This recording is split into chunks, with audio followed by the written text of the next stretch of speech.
Hi guys, this is Joe, the Unreal Franchise Coach here. Hey, this is something new for me. This is the first Franchise Your Business Accelerator program live webinar that we're doing, the Q&A webinars. So I'm having to wear these funky little headphones and with the microphone here, and it doesn't look like the quality of my connection is that great, but I'm sure the sound is okay, so I apologize for that.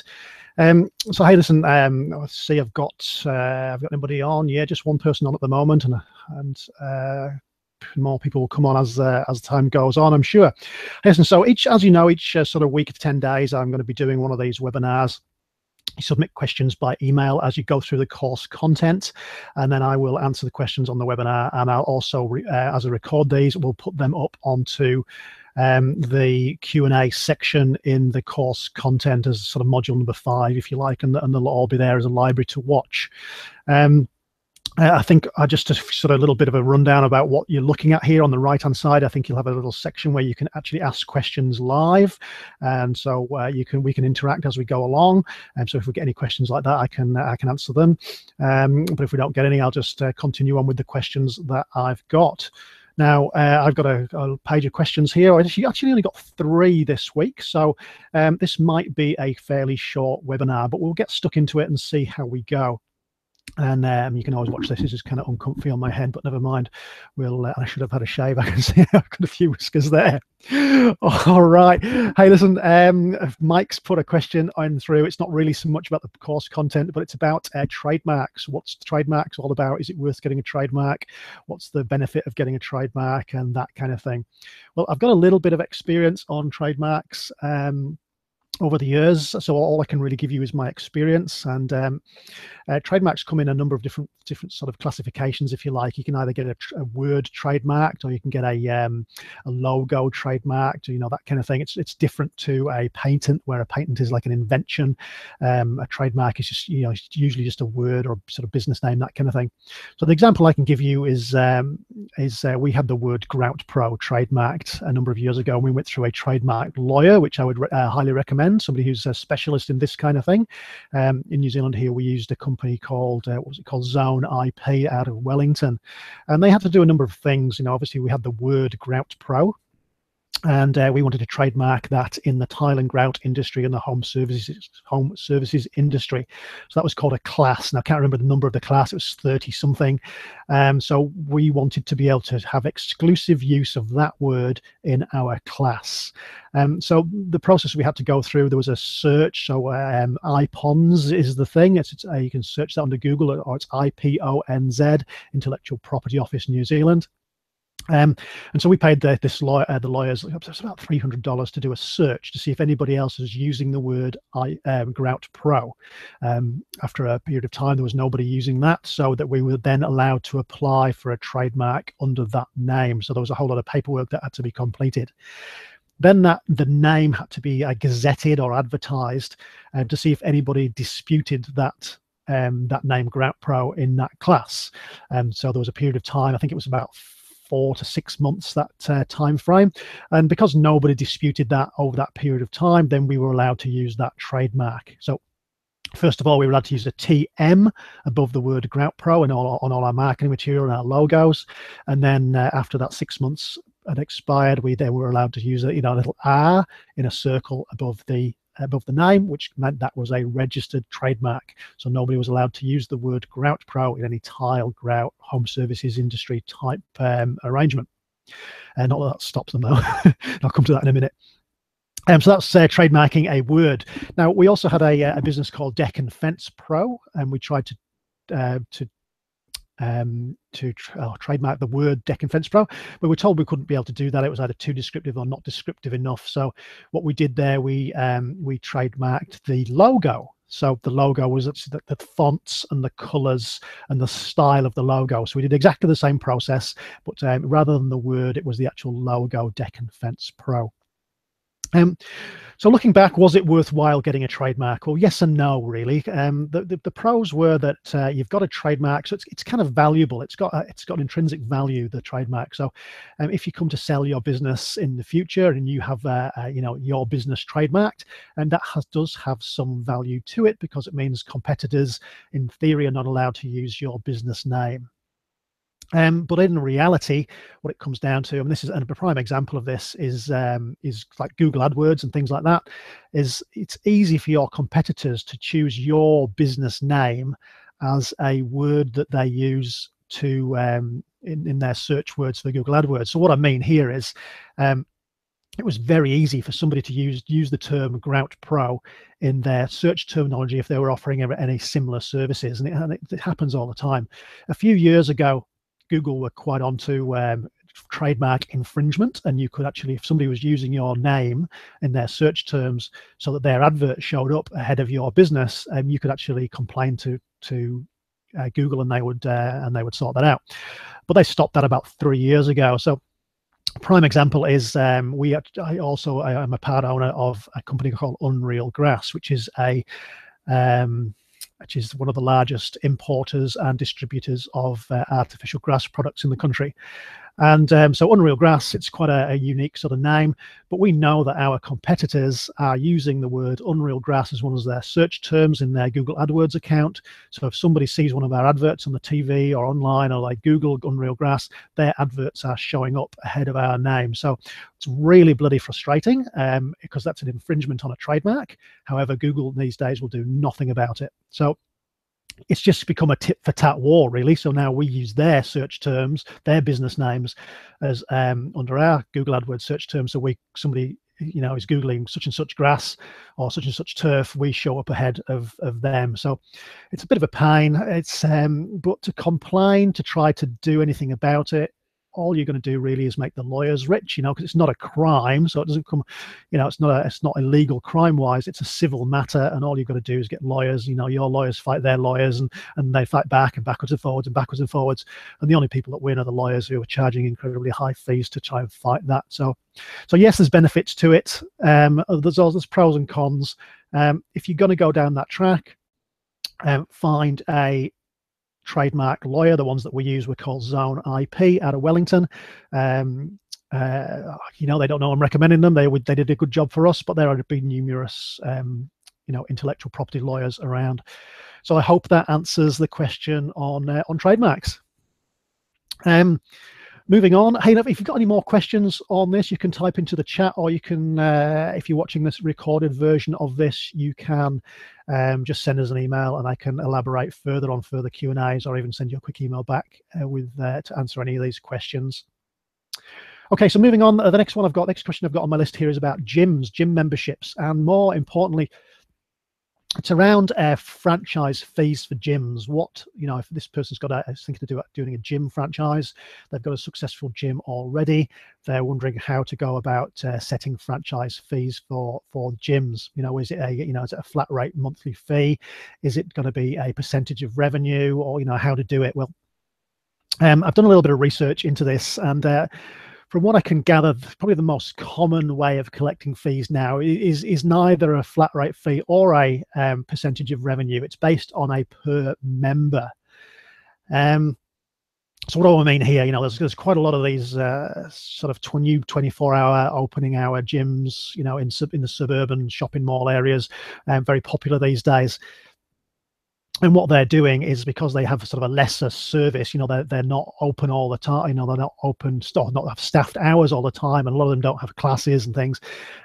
They have fairly low membership fees. I'm a member of a local Jets gym here, and from memory, it's like $25 a fortnight, which is cheap compared to the sort of big box gyms that offer classes and have cafes and all kinds of things in them like that. So.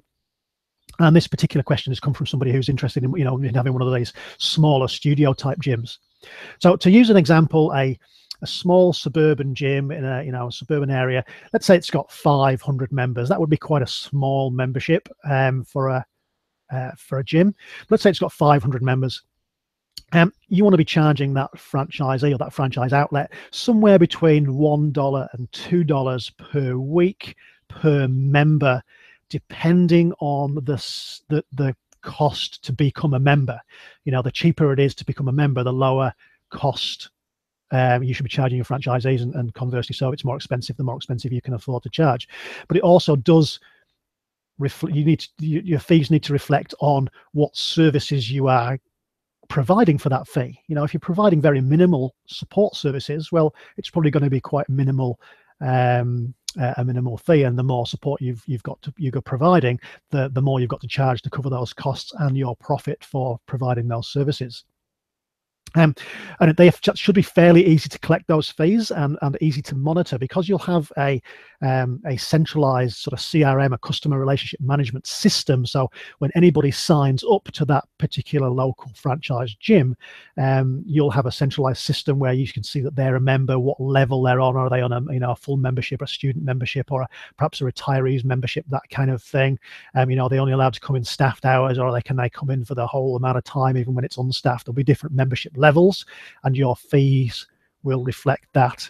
You could also take a percentage of the joining up fee, or any products and things that they sell in that gym, such as they might sell gym products. What are they? Towels and water bottles and bags and that kind of stuff. So let's say you've got 5, 8, 10 different gyms around the country, and each one has 500 to 1,000 members, and then you're taking a sort of $1 to $2 per week as your franchise fee. You can see that will add up to a considerable amount of money, and be a fantastic franchisor business as well as a great franchisee business. Owning a gym, once you've had the initial outlay of your lease for the building and all of the equipment, and you've got members paying all of the time, it's a great recurring revenue. So it's a great business model for a franchise. So yeah, a really good model there, franchisee model and franchisor model.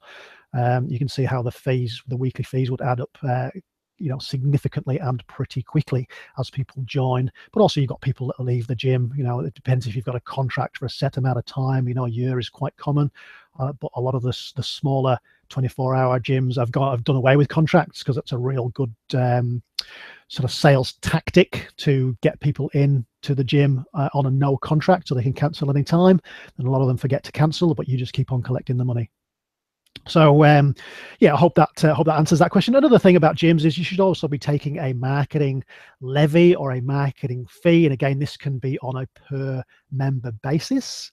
So the more members that you have, the more that they're paying into the pot for online advertising or local radio, flyers, TV, whatever it happens to be. But there's definitely a revenue an advertising fund that could be set fee, or a percentage based on the number of members that they have, or the geographical area that they're in. So I love gyms. I love, as a franchisor, I reckon a gym is a great business to be in. People want to be health conscious and be fit and healthy. There's an aging population who want to stay healthy, and so there's lots of niches within the gym. The gym and the fitness center niche. So that covers gyms. Any questions on that? Just give us a shout, flick us an email, and or ask a question. The only other one here, and this is the third and final question. So like I said, this is a pretty fairly short webinar. Hopefully these will get a bit longer and a few more questions and a little bit more interaction. But the other one is part of module 1 and doing a competitor analysis. This particular person here has come and found a competitor that they weren't aware of, because it's not in the city where they're operating in at the moment, but it's a city where they want to open a franchise outlet, and this is in the sort of professional services area. So it's more of a business-to-business type sales thing. And they found a competitor which is offering a similar service, but is significantly cheaper. They're offering this service significantly cheaper. And the question is, what do I do? They're doing what I do, but they're not charging an awful lot less for that service. So is it viable to sell a franchise and appoint a franchise in that city when there's somebody doing it a lot cheaper? Well, my quick answer is yes, it's absolutely viable to do that, because not everybody buys on price. They buy on quality of the service, quality of the product, and the value that the service provides. However, you're going to have to look at how you price your service, and is there any creative ways that you can provide that service or price that service in a different way. So really analyze that cheap competitor. What are they doing? How are they doing it for such a low cost? Is it a one-man band business, or do they have really low overheads, or is the service that they're providing not quite up to scratch as what you would do? And then you've got to sell on value. So what I mean here is there a way of packaging your pricing up so you do have a low cost option, that would appeal to those low cost buyers, but then you can upsell to, like, what I'm talking about here is like a bronze, silver, gold, platinum package of things that you sell, always having a bit of a cheaper option for people that are really sort of low cost, and then upsell into more expensive packages. You'll find that most people won't buy the cheapest. It's not all about price, it's about value for money, and it's about the service that that you get, and what you get for your money. If it was all about price, we'd all be driving around in the cheapest cars, we'd all live in exactly the same cheap houses, we'd all eat the same boring cheap food. It's not about the cost, it's about the value that you give. In fact, relating that back to your franchise fees, no, you can't always be the cheapest with your franchise fees, because that might not cover the cost. It's all about the value that those fees provide, the services that you offer for those fees. So coming back to this service-based business, think about, yes, your competition's charging cheaper, but really delve into what they're doing and what they're providing, and be better. Package your services and your products up to be better so that you can charge more and provide more value and sell on value as opposed to selling on price. Like, you're not going to win every job or every customer that you go to, because there's always going to be somebody that wants to buy the cheapest and the crappiest of everything. There just is.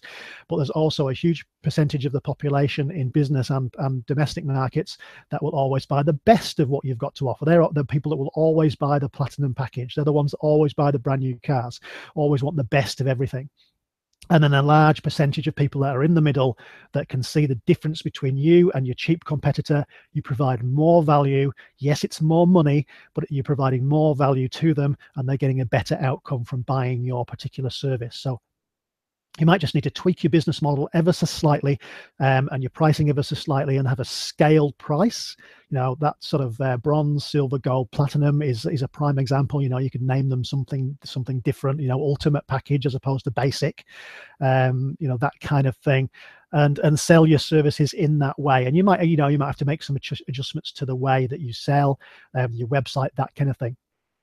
And another really important point on here is when you are training your franchisees, either through your induction training and your ongoing training, and we do touch on this, and I think this is in module 2 of the program, is really train your franchisees on how to sell on that value. Put a lot of time and effort into your new franchisees, because a lot of them may well have come from a non-sales type background, a corporate life, or working for somebody else where they've never had to sell anything. So teaching them on how to sell on value rather than on price is really important.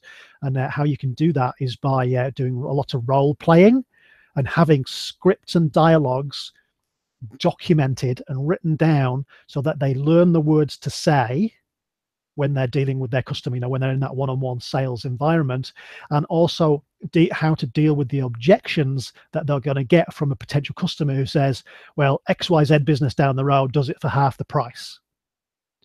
So that's an objection. So your franchisees are going to need to know how to counter that objection by saying, yes, XYZ business do offer a similar service for a lower cost, but did you know that they offer this, whereas we offer this, and this, and our price is this for that. As you can see, this offers a lot more value, and we include a lot more for our price, which is only X percentage more than our competitors, which are offering so much less in product service. And it's about the results. You're offering a much better results for yes, it's a little bit more expensive, but if you can outline and show that how yes, theirs is cheap, but you're also getting a cheap product and cheap service. Yours is more expensive, but you're getting far more value and far better results from buying that service over that service. Does that make sense? I think it does, but just make sure you really train your franchisees, and they understand how to sell, and they understand how to deal with those objections when they come along. Because the last thing you want is a franchisee going and stumbling over their words and not knowing how to counter the objection of there's a cheap person down the road. Okay, and that's true for every business out there. So I hope that kind of answers your question there. And if you want any more information, again, just email me about that, and I can even have a look at the kind of the competitive. In fact, email me the worksheets that you have done for that particular module, and I'll have a look at it, have a look at what your competitor's charging and what you're charging, and perhaps we can come up with a better way or a different way of packaging up your service to counter the the cheapskate down the road. Hey, look, that were the only 3 questions that we had this week. So, I'm definitely looking for more questions if you've got them. Well, maybe it's a good thing that you've only got 3 questions. It means that you're getting through the curriculum of the Accelerator program really well. So I'm going to sign off now until next time. It might be a week, 10 days, 2 weeks before we do the next one. Send your queries, your questions through, and we'll jump on the next webinar and answer the questions for you. So that's all for now. That's me, Joe, the Unreal Franchise Coach, and I look forward to speaking to you again really soon. Cheers now. Bye-bye.